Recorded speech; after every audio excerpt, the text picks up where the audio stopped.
Mungkin kalau duha ada di bulan yang lain fadilahnya lebih kurang. Tapi setiap amal kita di bulan Ramadan, apapun bentuknya, tadarus, Allah lipatkan gandakan. Kita sembahyang sunat, Allah lipat gandakan. Kita bersedekah seperti malam ini, Allah lipat gandakan pahalanya. Dan saya antusias pada malam ini. Jarang ada santunan-santunan anak yatim di kampung sekarang ini. Mungkin Pak Imam di kampung lain takut, kenapa? Karena emaknya masih muda. Jadi Pak Imam takut memberikan. Jadi macam mana juga? Ya, supaya jangan timbul fitnah, bagilah pada orang lain. Tapi di sini alhamdulillah, di tempat lain saya tengok, jadi yang bagi zakat ke rumah-rumah anak yatim yang ibunya masih muda banyak dapat. Entah apa maksud dari Pak Imam, enggak tahu. Ya, maka lebih baik ya Pak Imam ada istri, ya tolonglah bagi. Jangan timbul fitnah. Makanya banyak tempat lain anak yatim dah nggak dapat lagi apa hadiah ataupun santunan anak yatim. Mungkin itu masalahnya. Tapi di sini open, terbuka, semua nampak. Jadi yang perlu kita, apapun bentuk amal kita pada malam Ramadan, insya Allah Allah akan lipat gandakan berkali-kali, bertubi-tubi min haitsu la yahtasib, tidak kita sangka-sangka. Karena kalau menanam cabai satu musa boleh bercita-cita beli Honda yang tidak bagus, Honda sederhana. Kalau menanam cabai sampai 10 musa, cita-citalah beli mobil sesuai dengan usaha kita. Nggak apa-apa.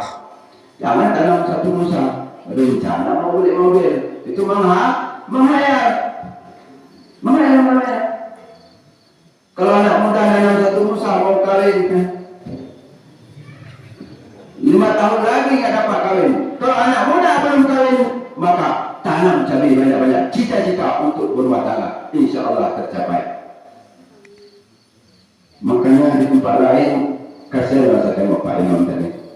Tengok banyak ini apa namanya anak muda berdirilah di depan karena semangat anak muda bisa meruntuhkan gunung. Pak Imam tadi dah kenal lagu, tengok jamaah sudah lalu bersuara besar, saya pun terpikir ingatkan gempa tadi.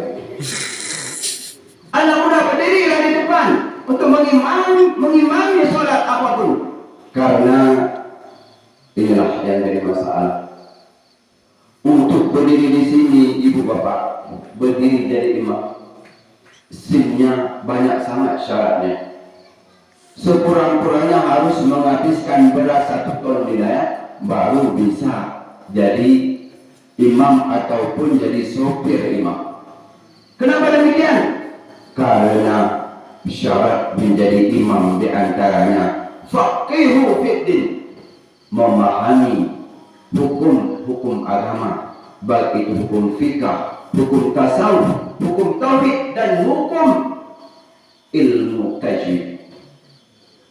Karena ada satu ketika kami pribadi mengalami yang jadi imam qari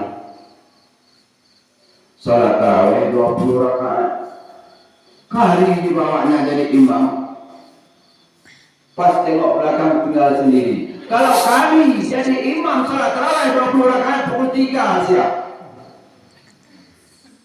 Jadi dia harus tahu. Jadi sekurang-kurangnya tartil dari mat jaiz berapa rakaat? Ada 3 pendapat, 2, 3 dan 5. Kalau mat lazim 5 rakaat. Kalau mat wajib mutasil 6. Kembali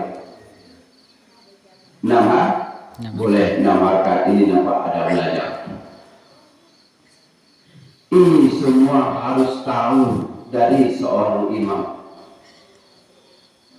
Bukan ilmu fikah saja wajib kita tuntut, bukan ilmu tauhid dan tasawuf, tapi ilmu wajib, ilmu tajwid, ilmu apa namanya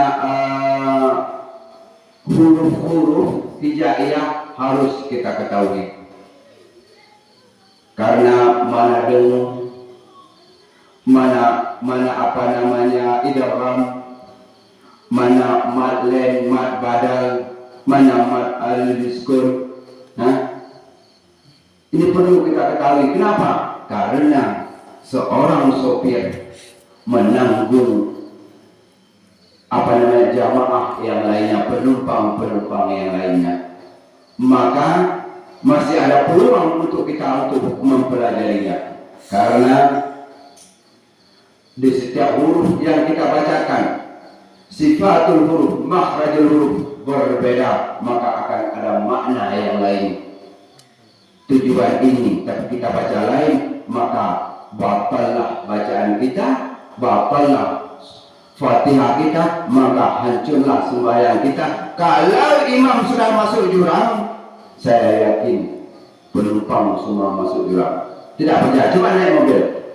Mana ada sopir masuk jurang, penumpang nggak masuk jurang. Satu mobil masuk jurang. Dan inilah yang perlu kita ciptakan. Bahkan makhluk yang paling langka di atas bumi sekarang ini adalah calon imam dan khatib di seluruh kampung dimanapun juga. Tidak percaya sewajib. Minta bapak imam tak panjang umur. Jadi kalau bapak ini contoh pulang kampung, siapa akan jadi ganti? Tapi saya yakin kalau Pak Rejo, Pak Ketua, Pak Dusun, bahkan orang lain berdoa supaya cepat mati. Kenapa? Karena bisa dia sebagai ganti, lagi kadang-kadang tidak adil. Jadi kalau Pak Imam, itulah nahkoda di kampung adalah Bapak Imam, baik dusun, kampung dan sebagainya. Karena beliau menjaga dari mati hingga lahir kembali. Kadang-kadang Pak Imam ini nggak dapat pun pergi ke kebun. Datang warga, Pak, besok hakikah anak potong kambing, lusa doa, lusa raya sama dia. Datang lagi warga yang lain, Pak, besok mengantar emas anak saya. Lusa ada lagi acara, kita berdoa ke rongka, ke lapangan. Jadi waktu sangat banyak terbuang. Akan tetapi marilah kita hargai pengorbanan beliau. Karena sesuatu pekerjaan tidak mampu kita buat sendiri, ada ujrah besar di dalam kitab. Saya kemarin tidak mampu menyangkul 15 musa. Salah. 5 musa. Siapa sanggup menyangkul? Maka saya panggillah saudara-saudara untuk membantu.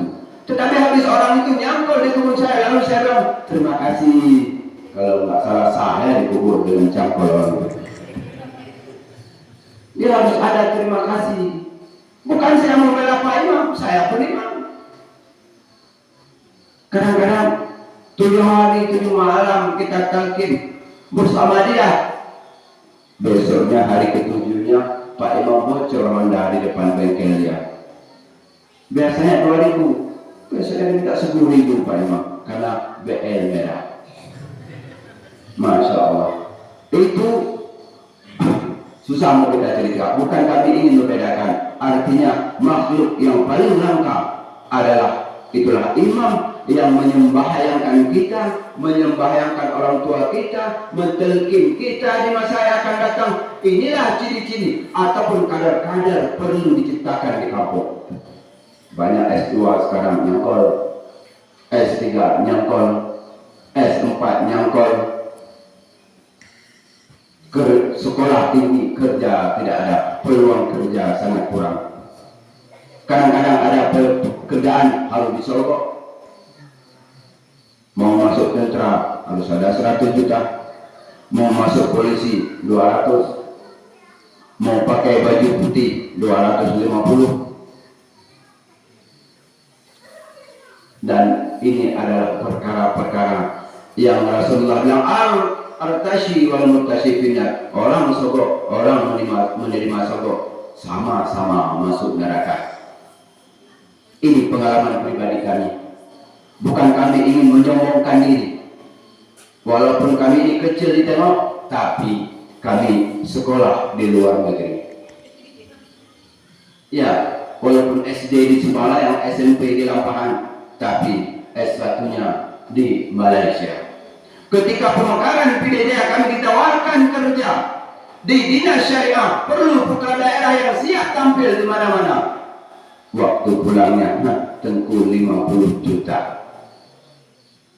Ada 50 juta, bisa duduk di kursi itu. Ini pengalaman pribadi. Karena sebelum itu, orang tua kami telah mendidik kami walaupun tidak lama, telah memberikan kami muasal hukum. Maka ketika itu kami masih bisa menjaga jati diri kami. Harimau masih, walaupun mati, belang dia tidak akan kemana.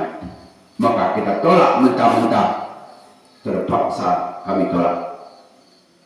Diundang lagi untuk kedua kalinya karena perlu putra daerah, 70 juta, naik lagi. Inilah budaya Yahudi, budaya Nasrani, budaya orientalis yang sudah masuk ke daerah kita. Karena jangan duduk di suatu kedudukan kalau bukan ahlinya. Sebagaimana imam tadi, harus ada SIM. Kalau tidak, maka akan ditilang sama Polantas. Ini hati-hati. Maka wahai remaja-remaja, para adik-adikku semua, kalian adalah generasi agama. Maka jangan kalian sibuk dengan keadaan sekarang ini. Medsos, ya Allah, luar biasa. Di mana-mana saya tengok, beberapa tempat saya pergi, anak muda satu orang pun nggak ada. Ini tadi saya nggak tengok, entah ada entah enggak. Nggak ada anak mudanya, kemana? Mereka duduk di bawah pokok kopi, duduk di rumah-rumah kosong. Mereka berperang. Padahal sudah aman sekarang, nggak ada konflik lagi, tapi mereka masih berperang di bawah pokok kopi. Berperang dengan siapa? Dengan game online. Game online adalah haram, sudah difatwa oleh MUI, haram. Bahkan sekarang perkara yang haram seolah-olah sudah halal dalam pandangan masyarakat. Di antaranya adalah riba, lentenir, simpan pinjam, bunga-bungaan, itu haram. Maka yang kita bukan ingin menyalahkan orang, tapi karena hukum menyatakan macam itu. Karena sebelum lahirnya kita, hukum sudah ada 14 abad yang lalu. Sebelum ada Indonesia, sebelum nenek moyang kita ada, sebelum Indonesia ini dulu jadi hutan belantara, hukum 14 abad yang lalu sudah tegak, yang halal tetap halal.